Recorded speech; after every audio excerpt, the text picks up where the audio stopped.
तो दोस्तों, फाइनली 3 दिन की छुट्टी के बाद कल बाज़ार फिर से ओपन होने जा रहा है।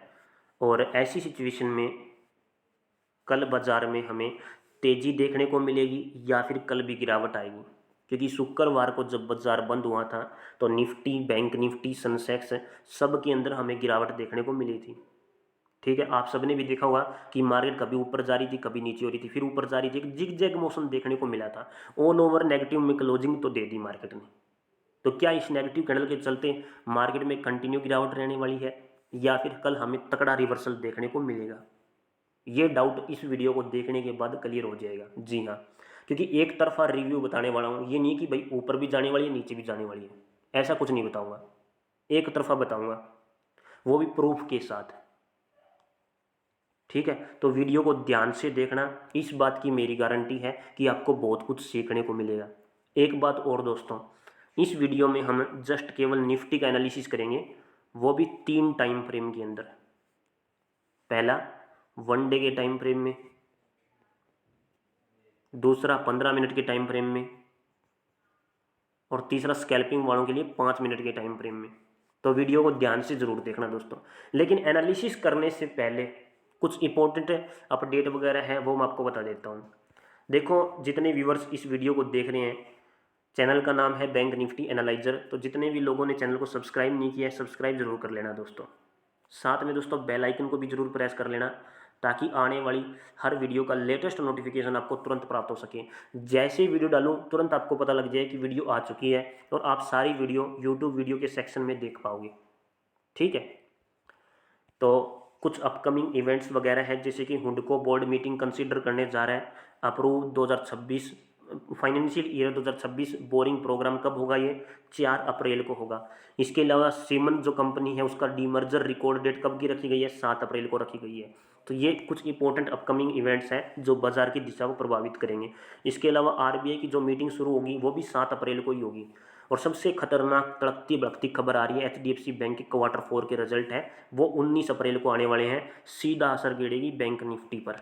तो नज़र रखना, नज़र बनाए रखना, कोई भी ओवरनाइट पोजीशन लेकर मत जाना। ठीक है, इसके अलावा 20 मई को हिंडाल्को अर्निंग्स प्लस डिविडेंड्स के बारे में घोषणा होगी 20 तारीख को। ठीक है, तो ये कुछ अपकमिंग इवेंट्स थे। इसके अलावा एफआईए की तरफ से कुछ इंपॉर्टेंट अपडेट वगैरह है, जैसे कि भारतीय शेयर बाजार में विदेशी पोर्टफोलियो निवेशकों यानी कि एफपीआई की गतिविधियां 2025 के अंदर अस्थिर बनी हैं। आपने आपने देखा ही होगा, दिसंबर, जनवरी, फरवरी, मार्च, इन 3 महीने, इन 3-4 महीनों के अंदर एफआईआई वालों ने भारतीय शेयर बाजार से दाकड़ पैसा निकाला है। लेकिन मार्च के इस आखिरी हफ्ते में, मार्च के अंत में, एफआई ने 31,000 करोड़ रुपए की खरीदारी की है, जबरदस्त, जिससे कि निफ्टी में 6% की तेजी आई है। हालांकि अमेरिकी राष्ट्रपति डोनाल्ड ट्रंप की व्यापार नीतियों और ग्लोबल इकोनॉमी की अनिश्चितता निवेशकों के रुख को प्रभावित कर रही है। ठीक है, वही बात है कि डोनाल्ड ट्रंप कुछ ना कुछ भाषण देते हैं टैरिफ को लेकर के, ठीक है, ग्लोबल इकोनॉमी को लेकर के, तो वहाँ से थोड़ी सी नेगेटिविटी देखने को मिल रही है। बाकी एफआई ने दाकड़ खरीदारी की है, लेकिन शुक्रवार को ये माल बेच के गए थे दोस्तों। अब यहाँ से क्या चीज़ देखने को मिल रही है, सोच के देखो, क्या चीज़ है जो हमें पॉजिटिव रुख दे सकती है? वो है दोस्तों कि पिछले 3-4 महीनों के अंदर एफआई वालों ने पैसा निकाला, लेकिन मार्च के अंत में इसने 31,000 करोड़ रुपए की खरीदारी कर दी। तो सिंपल लॉजिक ये है कि शीघ्र ही भयंकर तेजी आ सकती है, पॉजिटिव रुख हमें देखने को मिल सकता है बाजार के अंदर। अभी थोड़ा मोटा साइडवेज मोमेंटम से चल रहा है, ठीक है, बट और भी भयंकर तेजी देखने को मिल सकती है, इसमें कोई डाउट नहीं है। ये यहाँ से हमें संकेत मिल रहा था।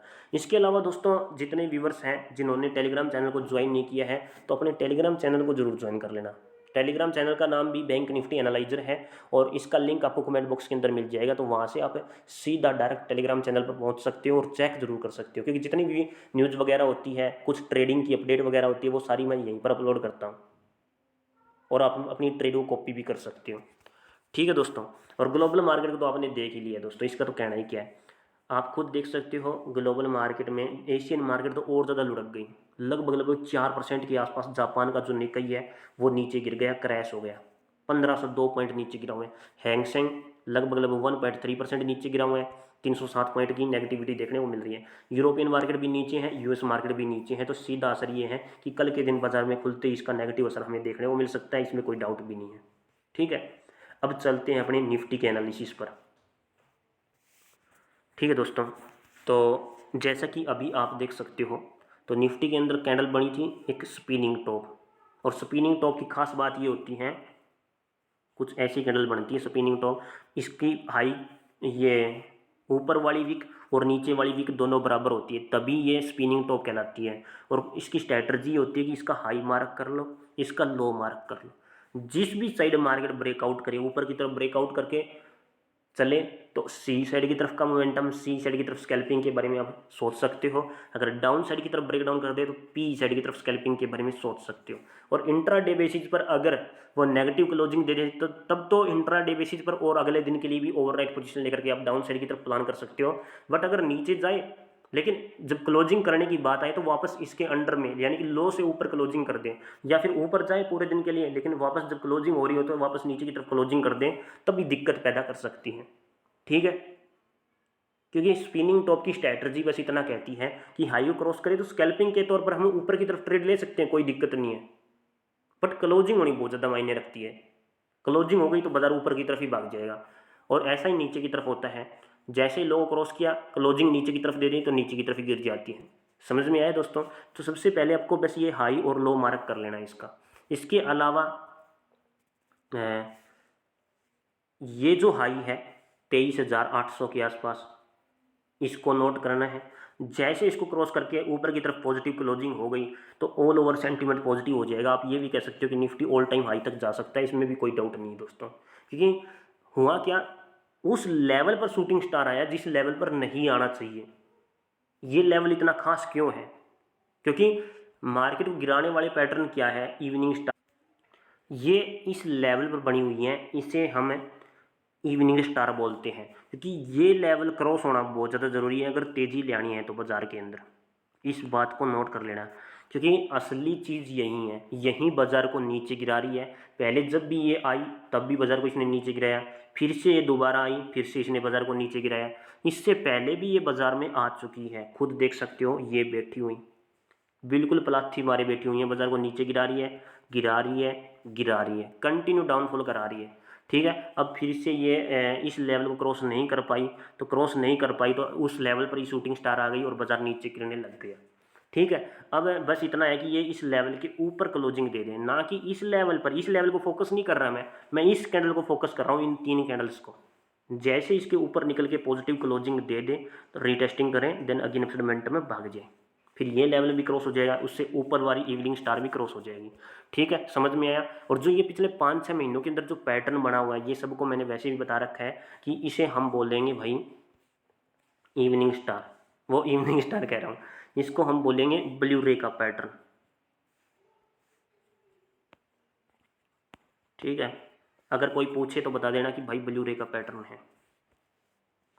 ठीक, तो 1 डे के टाइम फ्रेम में बस जस्ट इतना ही रहेगा कि भाई यहाँ पर आपको हाई और लो मार्क करना है, जस्ट केवल अपनी इसी कैंडल का जो शुक्रवार को बनी है। ठीक है, जिस साइड भी निकले उसी साइड आपको ट्रेड ठोक देनी है। अब ये मैंने क्या कर दिया, क्लिक कर दिया अलग तरीके से, इसको क्लिक करते हैं। 15 मिनट के टाइम फ्रेम में चलते हैं और 15 मिनट के टाइम फ्रेम में देखते हैं क्या सिचुएशन है।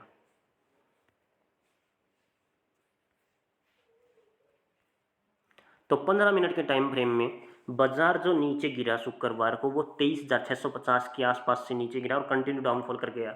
ठीक है, और यहाँ पर लगभग स्विंग इसने 2 बार निकाली है और 1 बार स्विंग इस लेवल के पास निकाली हुई है इसने। ठीक है, तो नीचे की तरफ स्विंग है, ऊपर की तरफ भी ऐसा ही कुछ मोमेंटम देखने को मिल रहा है।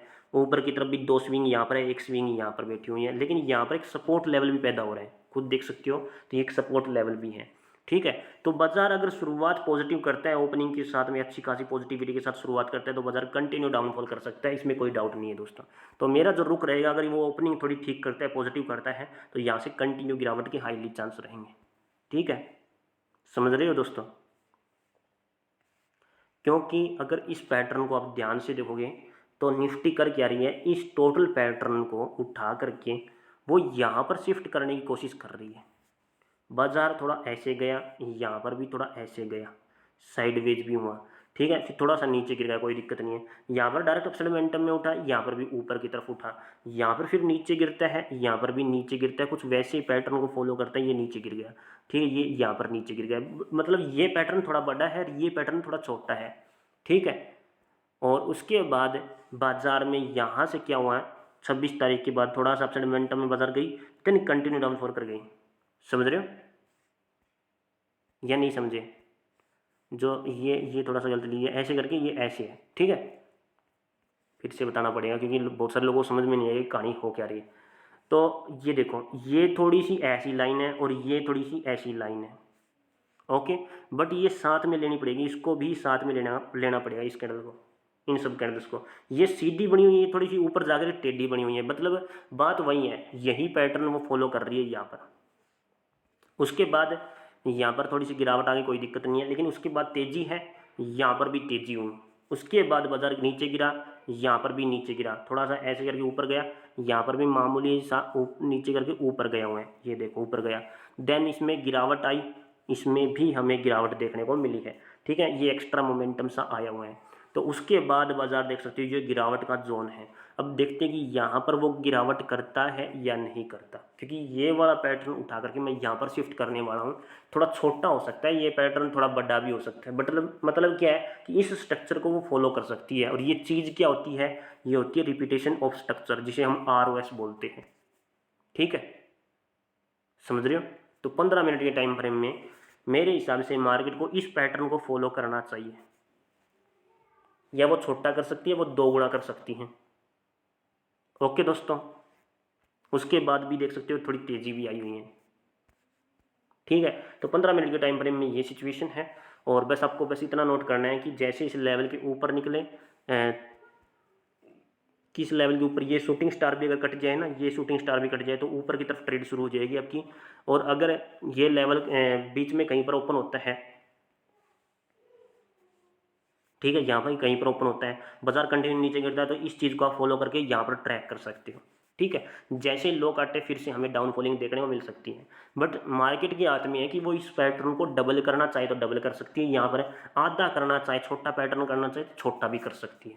उसके बाद यहाँ पर तेजी है तो वो तेजी भी ले आ सकती है यहाँ पर, ठीक है। लेकिन पहले गिरावट के बाद बात करते हैं दोस्तों 5 मिनट के टाइम फ्रेम में। आप खुद देख सकते हो कि जिन लोगों ने पुट होल्ड की हुई है, कॉल होल्ड की हुई है, उसको पता लग जाएगा। यहाँ से थोड़ा सा अच्छे तरीके से पता लगेगा, खुद देखो यहाँ पर, ये देखो बाजार ऊपर गया ऐसे करके, यहाँ पर बाजार ऊपर गया कुछ ऐसे करके, ठीक है। देन थोड़ी सी गिरावट, फिर अपसाइड मोमेंटम में, थोड़ी सी गिरावट अपसाइड मोमेंटम में, फिर बाजार में गिरावट, फिर बाजार में गिरावट, फिर थोड़ा सा ऐसा स्ट्रक्चर बना, यहाँ पर भी कुछ वैसा स्ट्रक्चर बना, फिर गिरावट, फिर गिरावट, ठीक है। तो मतलब ये गिरावट हुई कंप्लीट। यहाँ पर ये थोड़ा सा बड़ा स्ट्रक्चर तो नहीं कर दिया इसने, ये हो गया और फिर ये हो गया, तो मतलब ये पूरा स्ट्रक्चर ही इसने ये उठा रखा है दोस्तों। ये वाला स्ट्रक्चर इसने यहाँ पर उठा रखा है, खुद देख सकते हो प्रॉपर अच्छे तरीके से, ठीक है भाई। बाजार यहाँ से नीचे गिरता है तो यहाँ से कंटिन्यू डाउनफॉल करके ये ऐसे चलता है, ये चल गया, फिर ऊपर गया, ऊपर गया, उसके बाद नीचे नीचे, देन अब बारी आती इस वाले पैटर्न की, ठीक है। तो ये वाला पैटर्न यहाँ पर कॉपी होना चाहिए जस्ट केवल, ओके। तो जैसे अगर ये लो तोड़ता है तो आप डाउन साइड की तरफ ट्रेड के बारे में सोच सकते हो। वैसे मैं इतनी गहराई से एनालिसिस करता नहीं हूँ, बट आप सबके लिए बता रहा हूँ दोस्तों, ठीक है।